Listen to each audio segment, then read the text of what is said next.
So the Bible does tell us as it is, which is not always nice, right? Like the Bible will tell us that our hearts are wicked, desperately deceitful. That's not like awesome news, but the Bible does tell us as it is. Also, it tells us, like Job 14:1, man that is born of a woman is of few days and full of trouble. Yikes! That's I wish you didn't say it so bluntly. But the Bible doesn't tell us, of course, that we ought to give up hope. The Bible doesn't tell us that we should make our misery our companion, our main companion, our core fellowship shouldn't be with our misery, okay? And that's something very clear in the Bible.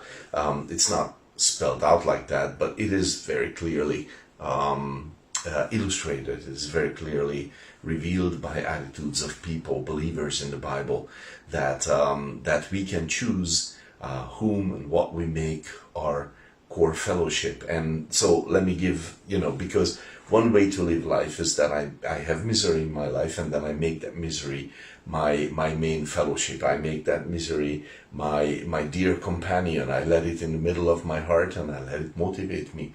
And that misery is going to make me say dumb stuff like I'm married and I'm ungrateful for my family, or I am single and I am not praising God with my freedom, or I am rich and I'm not giving thanks to God, but I'm just spending it all on myself, and that's how it is. Or I am not rich and I'm not looking to God for help, but I am just miserable about it, okay? And yeah, that's, there are challenging life situations. Misery is not easy, like we all understand that. But there is another option, and that is that we fellowship with the Lord, obviously. So the other option is seen here, like in Psalm 144.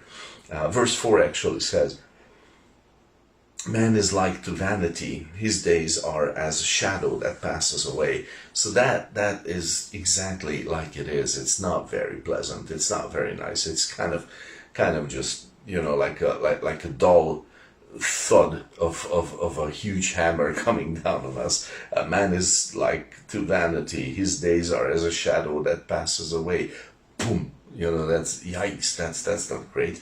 And then still, the psalmist realizes, verse 3, Lord, what is man that you take knowledge of him, or the son of man that you make account of him?